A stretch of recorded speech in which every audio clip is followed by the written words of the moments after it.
प्रभु यीशु मसीह के नाम से सबको जय मसीह की। आज का वचन है उत्पत्ति की किताब उसका 32 अध्याय 29 वचन।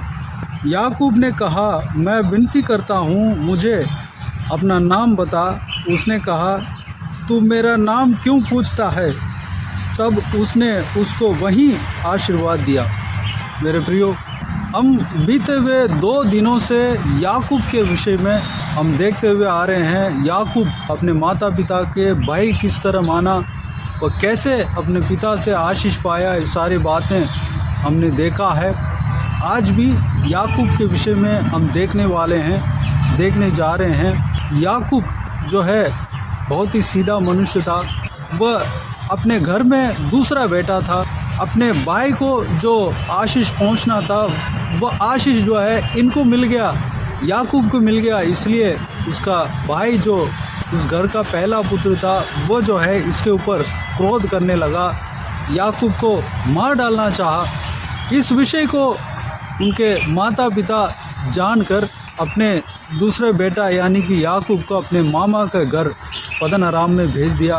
तकरीबन 20 साल बाद परमेश्वर के आज्ञा को पाकर वहाँ से अपने बीवी बच्चे और धन संपत्ति जितना परमेश्वर ने उन्हें दिया उसको लेकर वहाँ से अपने पिता के घर की कनान देश में है उस देश की ओर आ रहा था। मार्ग में उनको पता चला कि याकूब के बड़ा भाई, याकूब के भाई जो एसाव याकूब से मिलने के लिए 400 लोगों के साथ आ रहा है। इसलिए याकूब जो है बहुत घबरा गया, वह संकट में पड़ गया। वह परमेश्वर से प्रार्थना करने लगा कि प्रभु मुझे इस विपत्ति से बचाओ। तो वहाँ पर जो संभव हुआ, परमेश्वर के साथ मुलाकात हुआ, उस संभव में इस वचन को हम पाए जाते हैं। याकूब ने अपने भाई से डर के मारे अपने धन संपत्ति को 2-3 भागों में बांटा और पहला भाग को आगे भेज दिया और दूसरे भाग को उसके पीछे थोड़ा सा गैप छोड़कर भेज दिया। और सबसे पीछे याकूब और उनके पत्नियां और बच्चे सब रह गए, क्योंकि याकूब को ये डर था कि ये सब आकर पत्नी और बच्चों को कुछ कर ना दे। क्योंकि 20 साल पहले इस संभव जब हो रहा था, उससे 20 साल पहले एसाव जो है ऐसे ही याकूब को घात करने के लिए षड्यंत्र रचा था। उसी सोच में याकूब डरते हुए परमेश्वर से प्रार्थना करने लगा। परमेश्वर हर बार उनको दर्शन देता था, क्योंकि याकूब जो है परमेश्वर के निकट था, परमेश्वर के करीब था। जब अपने मामा के घर जाते समय भी परमेश्वर उन्हें दर्शन दिया।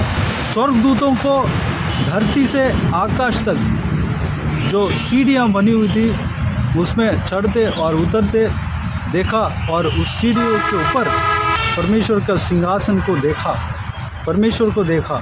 इस तरह दर्शन पाया। और हर बार बहुत सारे जगह पे हम देखते हैं, जब याकूब के विषय में जब हम पढ़ते हैं तो याकूब से परमेश्वर बात करता रहता था। याकूब को उनके कामों का प्रतिफल उन्हें मिला, और जो भी मेहनत किया उनके मामा के घर में उन सारा मेहनतों का प्रतिफल मिला। परमेश्वर ने इस तरह कहा कि तुम्हारा मेहनत को मैंने देखा, तुम्हारा उस काम को मैंने देखा जो तुम्हारा मामा के घर में तुमने काम किया। तुम्हारे मामा जो आपको धोखा दे रहे थे उस बात को भी मैंने देखा। इस तरह परमेश्वर कह रहे थे। और सही वक्त में वहाँ से निकलने के लिए भी परमेश्वर ने उनसे कहा, और उनको कोई बुराई होने नहीं दिया। उनके मामा जो है उनके साथ कुछ लोगों को लेकर याकूब का पीछा करता हुआ आ रहा था। उनके मामा को यानी कि लाबान को स्वप्न के द्वारा परमेश्वर ने चेतावनी दिया कि याकूब से ना बुरा कहना ना भला कहना, इस तरह चेतावनी दिया। इसलिए लाबान जो है यानी कि उनका मामा, उसके साथ कुछ बातचीत करके वो वापस चले गए। मेरे प्रियो, यहाँ पर याकूब जो है कुछ अलग तरीके से परमेश्वर से मिलते हुए यहाँ पर हम देख सकते हैं। याकूब जो है परमेश्वर से मल्लयुद्ध करते हुए हम देख सकते हैं। मल्लयुद्ध यानी कि इतना क्लोज याकूब अपने परमेश्वर के साथ रहा कि परमेश्वर से मल्लयुद्ध कर रहा है, परमेश्वर उनसे मल्लयुद्ध कर रहा है। तब देखिए याकूब जो है एक तो दर्शन पाया, दूसरी बात दर्शन ही नहीं बल्कि परमेश्वर से मल्लयुद्ध कर रहा है। अब इस बात को सोच सकते हैं, एक जो आत्मिक जीवन में जो बढ़ोतरी जो होता है उसमें परमेश्वर के वचन को जानना, परमेश्वर को महसूस करना, उसके बाद परमेश्वर का वरदानों को पाना, परमेश्वर का आवाज़ को सुनना, उसके बाद परमेश्वर को दर्शन करना, उसके बाद उसके कई गुना आगे याकूब पहुंचते हुए हम देख रहे हैं। याकूब परमेश्वर से मल्लयुद्ध करते हुए हम देख रहे हैं। यानी कि परमेश्वर कई सारे लोगों से कहता है कि मेरा मित्र तू है। इस तरह कहते हुए हम कई लोगों को हम देख सकते हैं। अब्राहम के साथ भी परमेश्वर मित्रता के साथ रहा। मूसा से स्वयं कहा तू मेरा मित्र है, और प्रभु यीशु मसीह अपने चेलों को कहा आप लोग मेरे मित्र हो। याकूब के साथ ऐसा परमेश्वर बर्ताव किया कि एक मित्र दूसरे मित्र के साथ किस तरह बर्ताव करते हैं, बिहेव करते हैं, वैसे कर रहे हैं। मेरे प्रियो, हमारा परमेश्वर वह है हमारा सृष्टिकर्ता, वह है वह परमेश्वर, वह है हमारा प्रभु, वह है राजाओं का राजा, वह है प्रभुओं का प्रभु। उसमें कोई बदलाव नहीं, कोई डाउट नहीं है। लेकिन परमेश्वर अपने पिता की तरह है, परमेश्वर हमारे माता की तरह है, परमेश्वर हमारे मित्र की तरह है। हम जिस नज़र से हम देखते हैं उस नज़र के अनुसार वो बदल जाते हैं। अगर आप एक बच्चे की तरह परमेश्वर को देखोगे तो वह उसी सोच के अनुसार आपसे मिलेंगे, मेरे हिसाब से वह मिलेंगे ज़रूर। अगर आप पापा की तरह देखोगे तो एक पिता अपने पुत्र से जिस तरह बर्ताव करता है, जिस तरह वह बिहेव करते हैं, वैसे परमेश्वर हमसे बिहेव करेंगे। एक दोस्त की तरह, एक मित्र की तरह जब हम देखते हैं तो एक मित्र अपने मित्र से जिस तरह बातें करते हैं वैसे बात करने लगेंगे। मेरे प्रियो, हमारा परमेश्वर जो है हमसे दूर रहने वाला परमेश्वर नहीं है, बल्कि जब हम निकट आने लगते हैं तो वह और करीब आ जाते हैं, क्योंकि हमारे ऊपर उतना प्रेम रखते हैं, हमसे मिलना चाहता है। परमेश्वर हमसे मिलना चाहता है। एक चीज़ हमें परमेश्वर से मिलने के लिए रुकावट देता है, वो है पाप। हम पाप करते हैं, परमेश्वर के खिलाफ पाप करते हैं, वही पाप हमें परमेश्वर से दूर ले जाता है। जो परमेश्वर के वचन कलम जो जिस कार्य को करने के लिए मना करता है उस कार्य से हम दूर होते हैं और परमेश्वर से रिश्ता जोड़ते हैं, परमेश्वर का निकट जाने के लिए अपने आप को कोशिश करते हैं, परमेश्वर से रिश्ता रिलेशनशिप बना रखते हैं और हमेशा परमेश्वर को याद करते हैं। हर बार हर समय परमेश्वर को पुकारते हैं तो हम परमेश्वर का निकट पहुंचते हैं। मेरे प्रियो, जब हम परमेश्वर का निकट पहुंचने लगते हैं तो परमेश्वर और करीब हमारे पास आता है। मेरे प्रियो, याकूब के जीवन में परमेश्वर उनके साथ कितना करीब था। अगर परमेश्वर उतना करीब जा रहे हैं तो याकूब किस तरह अपने जीवन जिया है। पहले के ज़माने में कोई भी मनुष्य परमेश्वर को दर्शन करने के लिए डरते थे, क्योंकि परमेश्वर यहोवा परमेश्वर जो है पवित्र है। पाप के साथ अगर कोई भी व्यक्ति परमेश्वर को देखता है, दर्शन पाता है, तो वह भस्म हो जाता है, क्योंकि परमेश्वर पवित्र परमेश्वर, उनका पवित्रता जो है उस पापी मनुष्य को मार देगा, उस अंधकार को मार देगा, क्योंकि उतना पवित्र है उस ज़माने में। जबकि परमेश्वर प्रभु यीशु इस सारे चीज़ों से इंसान को बचाने के लिए अपने आप क्रूस पर बलिदान दिया। उस बलिदान के बाद कोई भी मनुष्य जो है परमेश्वर को दर्शन कर सकते हैं, देख सकते हैं, परमेश्वर का निकट पहुंच सकते हैं। बड़े धैर्य के साथ, बड़े हिम्मत के साथ हम परमेश्वर के निकट जा सकते हैं। उस ज़माने में जो वासस्थान, जो परमेश्वर का निवास स्थान, जो इजरायली लोगों के बीच में परमेश्वर के कहने के अनुसार मूसा ने जो बनवाया, उसमें महापवित्र स्थल, उसके बाद पवित्र स्थल, आंगन, इस तरह की अलग अलग भागों में जगह बटे हुए थे। उसमें एक नॉर्मल इंसान जो है अंदर जाने के लिए वह कई बार बलि देना पड़ेगा, अपने आप को पवित्र करना पड़ेगा, कई सारे जो जानवरों का लहू से अपना पापों को धुलाना पड़ेगा, प्रायश्चित करना पड़ेगा। उसके बाद उस आंगन में पहुंच सकते हैं। उसके बाद वह जो है वहाँ पर खड़ा रहने का लायक होते हैं। जो याजक होते हैं वो भी इंसान है, वह उस पवित्र स्थान में जाने के लिए सेकेंड स्टेप है। महापवित्र स्थल से पहले जो पवित्र स्थान है वहाँ पर जाने के लिए ही कई सारा फॉर्मेलिटीज़ करना पड़ता था, कई सारे बलियाँ देने पड़ते थे, उसके बाद ही वह अंदर जा सकता था। जो महापवित्र स्थान है वहाँ पर कोई नॉर्मल आदमी नहीं जा सकता, अगर जाने से वो मर जाएगा। जिसके लिए, जिस व्यक्ति के लिए परमेश्वर वो अनुग्रह दिया है, जो महायाजक है, वही उस महापवित्र स्थान में जा सकते हैं, वो भी साल में एक ही बार, बार बार नहीं जा सकते। उसके लिए बहुत सारे नियम कानून बताया हुआ है, कैसे बलिदान देना है, किस जानवर से बलिदान देना है, उस बलि के लहू को कैसे क्या करना है, सब कुछ परमेश्वर का वचन में दिया हुआ है। वो पुराना नियम में ये होता था, यानी कि अलग अलग जगह जो है एक निवास स्थान में, परमेश्वर का जो निवास स्थान, वास स्थान में अलग अलग जगह बटा हुआ था।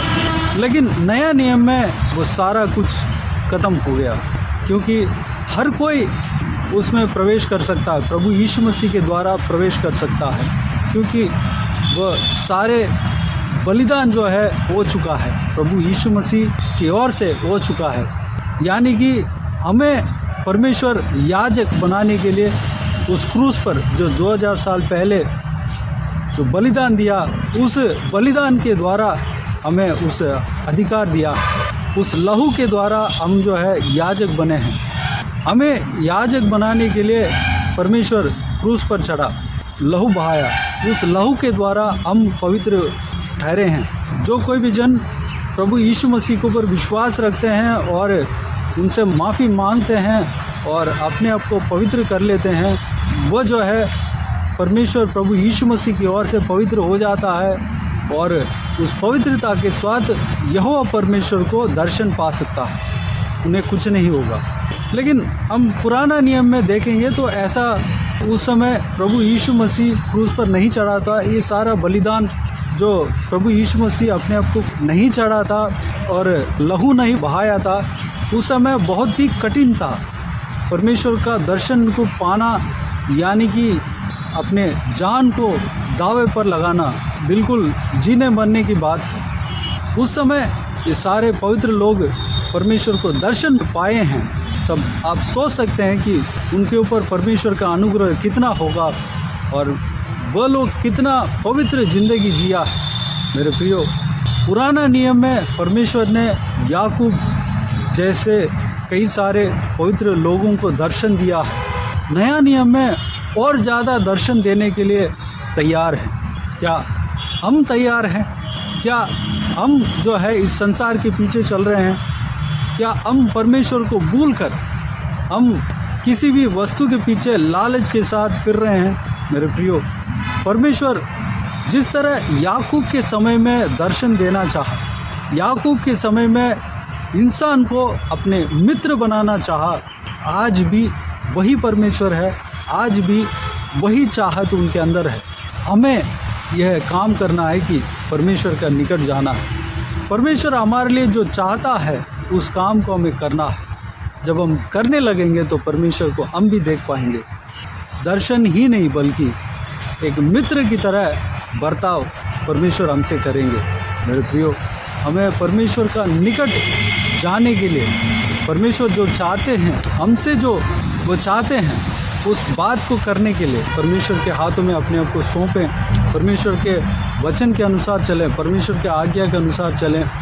परमेश्वर हमसे जो चाहता है वैसे ही हम करने में अपने मन को लगाएं। इस संसार की बातें व्यर्थ है, ये दुनिया की बातें, जिस व्यर्थ बातों के पीछे जो हम चलते हैं वो सब व्यर्थ है। वो आज रहेगा, कल को वो ख़त्म हो जाएगा, उसका कोई भरोसा नहीं है। एक ही बात जो हमेशा स्थिर रहता है वह है परमेश्वर की बातें, परमेश्वर का वचन, पवित्र आत्मा, यहोवा परमेश्वर, प्रभु यीशु मसीह। परमेश्वर के जो कुछ भी बातें हैं वही हमारे लिए स्थिर रहता है। हमारे लिए नहीं बल्कि हर जगह वही स्थिर रहता है। ये संसार मिट जाएगा, नया आकाश आ जाएंगे, नया पृथ्वी आ जाएगा, लेकिन परमेश्वर जो है हमेशा वह स्थिर रहेंगे। परमेश्वर के लोग स्थिर रहेंगे, परमेश्वर के साथ जो चलते हैं वह स्थिर रहेगा। मेरे प्रियो, परमेश्वर का निकट जाने के लिए, याकूब की तरह परमेश्वर का भय मानने के लिए, परमेश्वर के साथ चलने के लिए, पवित्र ज़िंदगी जीने के लिए अपने आप को परमेश्वर के हाथों में समर्पित करें। आइए हम प्रार्थना में जाएं। प्यारे पिता, दयालु परमेश्वर, आपको धन्यवाद देता हूँ आज के साथ के बहुमूल्य वचन के लिए। आपको धन्यवाद देता हूँ परमेश्वर, बीते हुए दिनों में हमें संभाला, बचाया, सुरक्षित रखा। आपको धन्यवाद देता हूँ आज के वचन के द्वारा हमसे बातें किया। आपको धन्यवाद देता हूँ परमेश्वर। पिताजी, हम पवित्र ज़िंदगी जीने पाएँ परमेश्वर। पिताजी, जिस तरह याकूब ने आपका दर्शन पाया परमेश्वर, दर्शन ही नहीं बल्कि आपसे मल्लयुद्ध किया, आपने उनसे मल्लयुद्ध किया परमेश्वर। पिताजी, एक मित्र की तरह उनसे बर्ताव किया पिता परमेश्वर। हम भी आपका निकट आने पाएँ, आपको दर्शन पाने पाएँ, आपका आवाज़ को सुनने पाएँ परमेश्वर। आपके दर्शन पाने तक ही नहीं बल्कि आपसे परमेश्वर गुल मिलने पाएँ परमेश्वर, आपसे मल्लयुद्ध करने पाएँ। वैसे कि परमेश्वर याकूब प्रार्थना के द्वारा वो मल्लयुद्ध किया था परमेश्वर। हालेलुया, हम भी आपसे मल्लयुद्ध कर जिद्द करके परमेश्वर जो हमें चाहिए हम आपसे लेने पाएँ परमेश्वर। धन्यवाद देता हूँ पिता परमेश्वर। हम परमेश्वर एक हक के साथ आपको मांगने पाएँ, आपसे हम कुछ भी मांग लेने पाएँ पिता। अनुग्रह देना, जो हमें चाहिए आपसे हम मांग सकते हैं परमेश्वर। उस तरह के हम तैयार होने पाएँ, याकूब की तरह हम सीधे मनुष्य बनने पाएँ, पवित्र ज़िंदगी जीने पाएँ परमेश्वर। अनुग्रह देना पिता। Hallelujah, hallelujah. सारे व्यूअर्स को इसी तरह आशीष देना पिता। हालेलुया। धन्यवाद देता हूँ परमेश्वर। इस संसार में जो कुछ भी हम देखते हैं पिता, जो भी बात हम परमेश्वर इस संसार में देखते हैं, जिस पे भी हम आशा रखते हैं परमेश्वर, वो सब व्यर्थ है परमेश्वर। लेकिन आप परमेश्वर स्थिर रहते हैं। आप परमेश्वर अनादिकाल से अनंत काल तक एवरलास्टिंग फादर है परमेश्वर, एवरलास्टिंग हो पिता परमेश्वर। आप हमेशा आपके ऊपर जब हम विश्वास रखेंगे तो उस विश्वास को हमेशा बना कर रखेंगे आप परमेश्वर। धन्यवाद। उस विश्वास का फल हमें मिलेगा परमेश्वर। हम आपके पीछे चलने पाएँ, आपके साथ हम चलने पाएँ, आपके वचन के अनुसार हम चलने पाएँ, आपके आज्ञाओं के अनुसार हम चलने पाएँ परमेश्वर। अनुग्रह देना। जिस तरह याकूब दर्शन पाया, हम भी दर्शन पाने पाएँ परमेश्वर। अनुग्रह देना पिता। सारा व्यूअर्स को इसी तरह आशीष देना, संभालना परमेश्वर। किसी को भी कोई भी कमी कड़ी ना होने देना, भरपूर आशीष देना। कोई भी जन बीमार हो उनको आपके हाथों में सौंपते हैं, उन्हें छूना, चंगा करना। प्रभु यीशु मसीह के नाम से चंगा होने पाए पिता। जिनको भी दुख हो, तकलीफ़ हो, सारा दुख तकलीफ़ को दूर करना, परेशानियों को दूर करना, आंसू को पहुँचना परमेश्वर। जो कोई भी जन जहाँ कहीं भी जाते आते हैं उनके संग रहना, सुरक्षित रखना पिता। सभी को हालेलुया सुरक्षित रखना। आपके हाथ हमेशा हर एक के ऊपर बने रहने पाए पिता। आप स्वर्गदूतों को भेजना, हर एक के साथ रहने पाए पिता। अनुग्रह देना, कोई भी बुराई नहीं आने देना पिता। धन्यवाद देता हूँ परमेश्वर। जो भी व्यक्ति परमेश्वर हालेलुया जो भी प्रार्थना का विषय दिया है, बताया है परमेश्वर, वो सब आप जान रहे हैं परमेश्वर। पिताजी, उनका प्रार्थना का उत्तर देना परमेश्वर, उनका मन की इच्छाओं को पूरा करना पिता। हालेलुया परमेश्वर। धन्यवाद। उनका सारा कमी कटियों को दूर करना पिता। हालेलुया। जो वह चाहते हैं, शांति, छुटकारा, आशीष, जो कुछ भी चाहते हैं उन्हें देना पिता। धन्यवाद। बाकी सारे बातों को आपके हाथों में सौंपते हैं। सारा आदर, महिमा, जलाल आपको मिलते रहे। सारा दुआ प्रार्थना को प्रभु यीशु मसीह के नाम से मांगते हैं, सुन और ग्रहण कर। आमीन, आमीन। प्रभु यीशु मसीह के नाम से प्रभु यीशु मसीह का आशीष और अनुग्रह हम सभी के ऊपर बने रहें। आमीन, आमीन। मेरे प्रियो, इस चैनल को सब्सक्राइब करें और शेयर करें। अगर किसी को भी प्रार्थना का विषय हो तो डिस्क्रिप्शन में दिए हुए नंबर पर कॉल करके प्रार्थना करा सकते हैं। हम आपके लिए प्रार्थना करेंगे। आप अपने व्यक्तिगत प्रार्थना में हमारे लिए प्रार्थना कीजिए, सेवकाई के लिए, सेवकाई का उन्नति के लिए, सेवकाई में जुड़े हुए हर एक जन के लिए, हर एक आत्मिक उन्नति के लिए, तरक्की के लिए, आत्मिक आशीष के लिए, संसारिक आशीष के लिए, पारिवारिक आशीष के लिए प्रार्थना करें। प्रभु यीशु आप सबको आशीष दे। इस सेवकाई के द्वारा परमेश्वर आपके जीवन में कार्य किया हो वो भी हमें बता सकते हैं, ताकि हम सब मिलकर परमेश्वर को धन्यवाद दे सकें, महिमा कर सकें। प्रभु यीशु आप सबको आशीष दे। आमीन आमीन।